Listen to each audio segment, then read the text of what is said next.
Menjelang Idul Fitri nanti, Pemprov DKI akan membagikan bingkisan lebaran kepada warga. Gubernur DKI Jakarta Anies Baswedan menyebut hal tersebut dilakukan untuk menjangkau warga lebih luas. Kendati demikian, Anies belum menyebut jumlah pasti warga yang menerima bantuan ini. Pemerintah Provinsi DKI Jakarta berencana untuk memberikan bingkisan lebaran untuk warga di tengah pandemi COVID-19 ini. Gubernur DKI Jakarta Anies Baswedan dalam konferensi persnya di Balai Kota, Jumat 1 Mei 2020 mengatakan pihaknya akan memberikan bingkisan tersebut beberapa hari jelang Hari Raya Idul Fitri. Dikutip dari Kompas.com, bingkisan tersebut diberikan agar dapat menjangkau masyarakat lebih luas. Namun, Anies belum merinci lebih jauh terkait jumlah penerima bingkisan tersebut. Seperti diketahui, tahap pertama pembagian paket sembako dinilai tepat sasaran bagi 1,2 juta warga DKI Jakarta. Ketepatan pendistribusian mencapai 98,4%, sementara sisanya 1,6% belum tepat sasaran. Berangkat dari 1,6% itu, Anies berjanji akan terus mengevaluasi dan optimalkan pembagian paket sembako. Pada tahap selanjutnya, Anies mengatakan penerimanya akan jauh lebih besar, sebab banyak warga yang sebelumnya tidak masuk kategori membutuhkan menjadi butuh pada masa pandemi ini. Adapun distribusi bansos mingguan dari Presiden Jokowi dan Pemprov DKI Jakarta terus berjalan.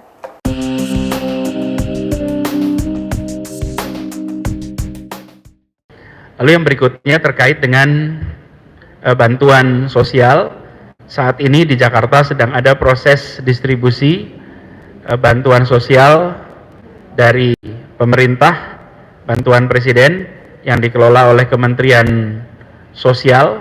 Proses distribusi sedang berjalan dan bantuan ini akan diberikan mingguan, sedang berjalan saat ini.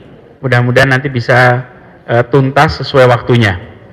Dari DKI sendiri nanti akan memberikan bingkisan bantuan sosial menjelang Idul Fitri yang nanti proses eksekusinya akan dilakukan sekitar seminggu dan 10 hari sebelum Lebaran.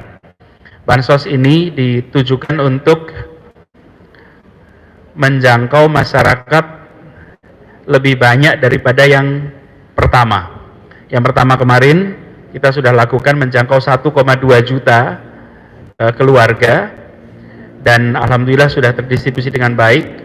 Apakah sempurna? Tidak. Ada kekurangan sana sini yang menjadi bahan bagi kita untuk memperbaiki. Kemarin ada 1,6% dari distribusi yang sampai kepada orang yang tidak berhak, lalu dikembalikan. Ada yang salah alamat, ada yang orangnya mampu, ada yang orangnya sudah meninggal. Itu semua menjadi bahan untuk koreksi dalam distribusi yang berikutnya. Tapi kami bersyukur bahwa 88,4% terdistribusi dengan baik.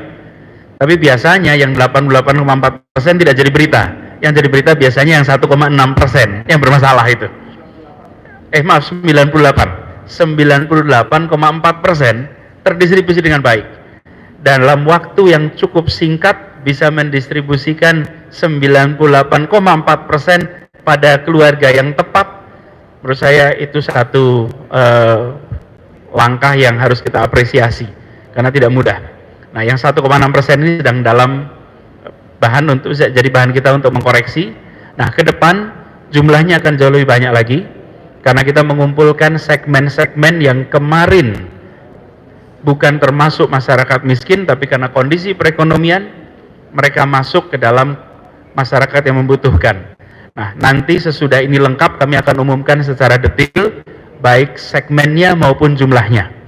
Tadi sudah kita bahas, tapi lebih bijak bila sudah terstruktur lengkap informasinya baru nanti kami sampaikan detailnya. Tapi angkanya akan mengalami peningkatan yang sangat besar. Jadi jauh di atas 1,2 juta orang yang kita dukung, kita fasilitasi kemarin. Demikian informasi terkini, nantikan terus informasi lainnya hanya di WOW Update di YouTube Tribun WOW Official.